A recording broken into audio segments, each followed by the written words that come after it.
Hey guys, pada video kali ini saya kepingin memberikan tanggapan terhadap sebuah pernyataan yang ngomong seperti ini. Kalau duit kita belum banyak, jangan investasi finansial dulu. Jangan taruh duit kamu di reksadana, di obligasi, atau bahkan jangan main saham dulu. Lebih baik investasi ke diri kita sendiri terlebih dahulu. Kita pertajam skill kita karena return on investment-nya sudah pasti lebih tinggi daripada kalau kita taruh duit kita di instrumen finansial. Argumennya adalah, kalau kita taruh misalkan di obligasi, kita taruh di reksadana, kalau duitnya sedikit, ya returnnya nggak akan kerasa.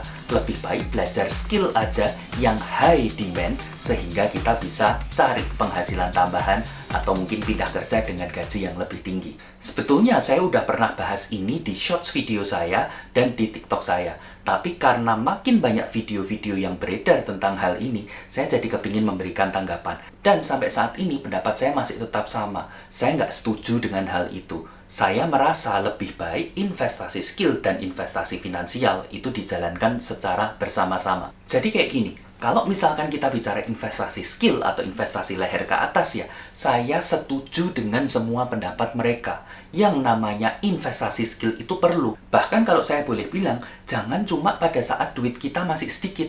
Duit kita banyak pun kita tetap harus mempertajam skill kita. Kita harus tetap belajar untuk menguasai skill-skill baru. Karena tanpa belajar, diri kita sebagai manusia itu nggak akan bisa berkembang. Dan sebagai manusia, kita selalu butuh belajar hal-hal yang baru. Karena kalau enggak, pikiran kita atau otak kita itu bisa jadi mandek. Kita bisa jadi pikun. Dan kalau kita sebagai manusia itu udah stagnan, maka fase yang mengikuti adalah decline. Kita akan mengalami penurunan. Saya mau sharing sedikit tentang hal ini. Sampai sekarang saya masih terus belajar. Saat ini saya mempelajari 2 skill baru. Yang pertama adalah digital marketing. Bukan baru, tapi saya memperdalam dan memperluas skill saya tentang digital marketing. Tadinya saya sudah belajar SEO, saya sudah belajar social media marketing, sekarang saya belajar search engine marketing. Karena ini berguna untuk bisnis saya. Dan kalau sampai ada apa-apa dengan aset saya, dengan bisnis saya, maka saya masih bisa cari uang dengan skill digital marketing ini. Yang kedua, saya juga belajar bahasa Jepang walaupun secara gratis ya, pakai app Duolingo. Tujuannya apa? Karena suatu saat saya ini kepingin datengin barang dari Jepang untuk dijual di Indonesia. Saya merasa barang-barang di Jepang tuh kualitasnya bagus banget. Dan saya juga kalau bisa kepingin ekspor produk-produk Indonesia ke Jepang.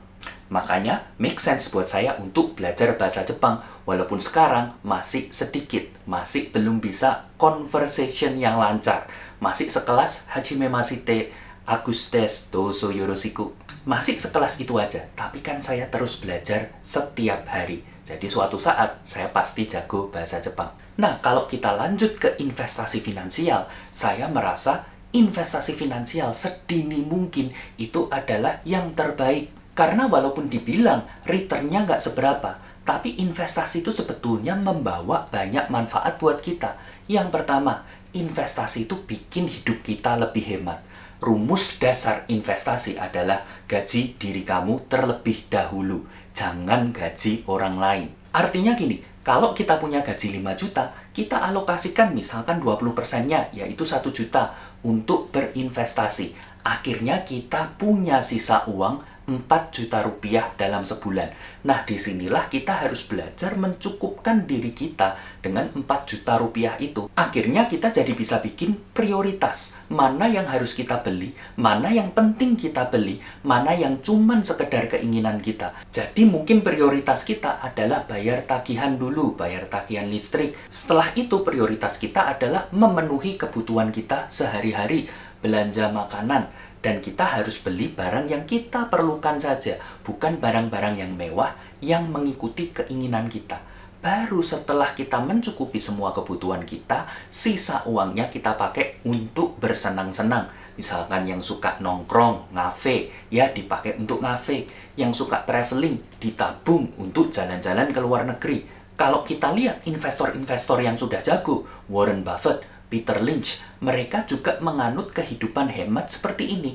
Lihat Warren Buffett, mobilnya juga itu-itu aja. Rumahnya juga itu saja. Peter Lynch juga mobilnya bukan mobil mewah, bukan Lamborghini. Kalau saya nggak salah, mobilnya masih Toyota.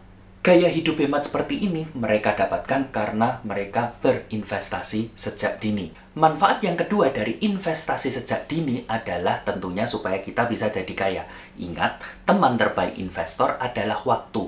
Dan kita punya senjata pamungkas yang namanya compound interest. Inilah yang akan melipat gandakan uang kita. Dulu pun saya berinvestasi dengan modal yang kecil, hanya ratusan ribu. Saya kumpulin terlebih dahulu, kalau sudah banyak, saya belikan instrumen investasi. Dan ini saya ulang-ulang terus, sampai akhirnya pendapatan saya juga naik, jadi investasi saya jadi jutaan, jadi puluhan juta, ratusan juta, dan aset saya akhirnya bisa menyentuh miliaran. Nah, supaya lebih jelas, saya akan kasih simulasinya. Oke, untuk simulasi kali ini saya akan bikin sesimpel mungkin. Karena sebetulnya perhitungan compound interest itu cukup kompleks karena banyak variabel-variabelnya. Misalkan kapan kita berinvestasi, apakah di awal tahun atau di akhir tahun, apakah di awal bulan atau di akhir bulan. Lalu instrumen investasi yang kita beli itu apa saja, apakah menghasilkan return yang sama, apakah return tersebut keluar di akhir tahun, di awal tahun, mungkin 3 bulan sekali, mungkin 6 bulan sekali. Jadi sebetulnya banyak banget nih variabelnya. Tapi saya akan simulasikan sesimpel mungkin sehingga kamu dapat gambarannya. Katakanlah ada orang namanya Budi ya. Dia itu usianya 20 tahun. Jadi kira-kira dia punya waktu 40 tahun sebelum dia pensiun dari pekerjaannya. Pada saat Budi mulai berinvestasi, modal dia masih nol. Per bulannya, Budi cuman bisa investasi Rp1.000.000. Ini saya kasih bulat semua supaya gampang. Jadi per tahunnya, Budi berinvestasi 1 juta dikali 12. Anggap saja return dari investasi Budi itu adalah 10%. Jadi gampang ya perhitungannya ya. Nah, di tahun pertama, Budi belum punya hasil investasi. Karena mungkin Budi baru investasi di akhir tahun pertama. Jadi hasilnya masih nol. Di akhir tahun, Budi memiliki 12 juta rupiah. Nah, 12 juta rupiah ini jadi modal Budi di tahun kedua. Masih sama, Budi melakukan investasi per bulan 1 juta rupiah. Maka per tahunnya adalah 1 juta dikali 12. 12 juta rupiah. Returnnya masih sama. Maka hasil investasi Budi di tahun kedua adalah 10% dikalikan modal awalnya. Karena 12 juta yang ini yang sudah menghasilkan duit. Maka Budi mendapatkan hasil 1,2 juta. Di akhir tahun duit Budi adalah 1,2 juta ditambah 12 juta ditambah 12 juta. Di tahun ketiga bagaimana? Sama, modalnya adalah 25.200.000. Per bulan Budi masih menabung 1 juta. Jadi per tahunnya adalah 12 juta rupiah. Returnnya sama, 10%. Hasilnya 10% dikali modal yang ini. Maka Budi mendapatkan 2.520.000. Di akhir tahun, Budi memiliki uang sebanyak 39.720.000. Nah, di tahun ke-20, Budi dapat berapa? Kita copas aja ya, sampai tahun ke-20. Budi akan memiliki uang 687 juta. Sekian. Di masa pensiun Budi di umur 40 tahun, Budi memiliki uang sebesar 5,3 miliar rupiah. Dari 1 juta saja ya. Dan ini saya benar-benar ambil simpel ya. Jadi Budi cuma nabung 1 juta pokoknya setiap bulan. Pendapatannya naik, nggak peduli. Pokoknya cuma 1 juta. Padahal logikanya saat pendapatan kita naik, maka nilai investasi yang kita punya juga bisa naik. Nah, sekarang kita bandingkan dengan Tony. Di awal-awal, pada saat Budi mulai investasi, Tony masih belum berinvestasi.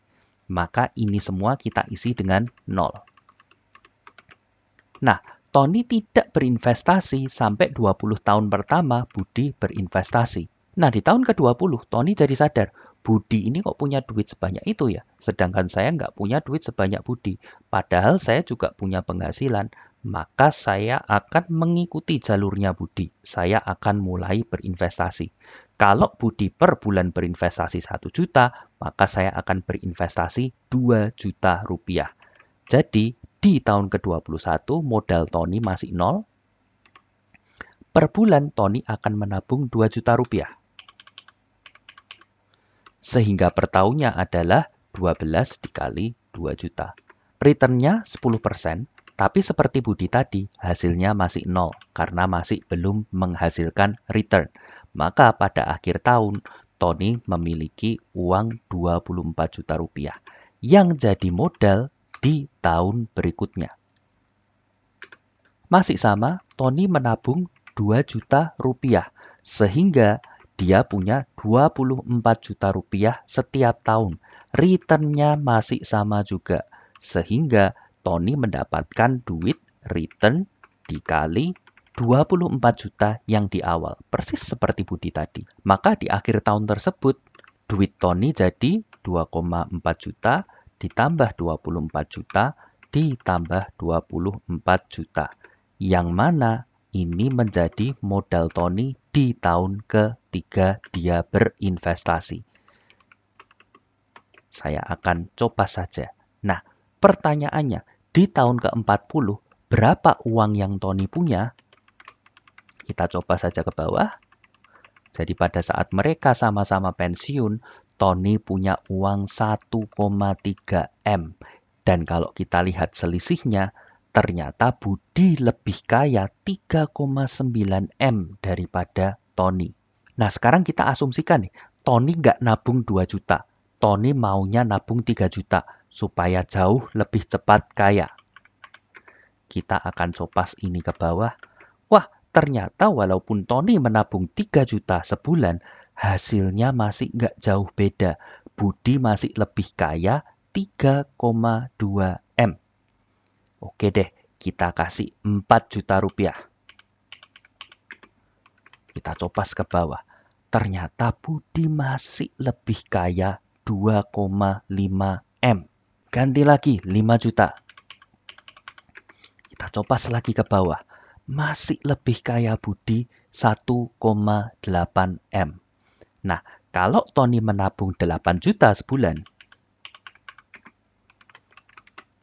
dan kita copas sampai bawah, barulah uang Tony lebih banyak sekitar 180 juta dibandingkan Budi. Artinya, Tony harus mengeluarkan duit 8 kali lipat untuk bisa mengejar ketertinggalannya dari Budi. Nah, jadi sudah paham ya, waktu dan compound interest itu adalah senjata yang kita punya untuk melipat gandakan aset kita. Manfaat investasi yang ketiga adalah mempertajam skill. Loh, kok bisa? Karena investasi yang risikonya lebih tinggi seperti saham, itu juga menuntut skill. Bahkan investasi saham itu adalah kombinasi dua hal, skill dan art. Kenapa skill? Karena kita perlu menggunakan logika dan kita perlu mempelajari metode-metode tertentu sehingga investasi kita bisa berhasil. Kenapa art? Karena investasi saham itu melibatkan yang namanya psikologis, melibatkan yang namanya mental. Bahkan elemen psikologis ini adalah yang sering bikin orang rugi. Jadi bukan elemen logikanya, tapi psikologisnya. Nggak percaya? Misalkan gini ya, kita beli saham yang satu lotnya harganya 1.000. Saya bikin bulet ya, supaya lebih gampang. Nah, sebelum kita beli saham itu, kita sudah melakukan banyak perhitungan. Dan kita mendapatkan bahwa harga wajar saham tersebut bukan 1.000, tapi 2.000. Artinya ini saham beggar. Nah, setelah kita beli, ternyata sahamnya turun terlebih dahulu. Kalau psikologis kita ini nggak matang, kita takut, akhirnya kita jual sahamnya. Padahal 1 tahun ke depan, saham tersebut naik sampai menyentuh harga wajarnya. Akhirnya kita nggak jadi cuan, malah kita jadi loss. Nah, hal ini belajarnya nggak bisa cepat.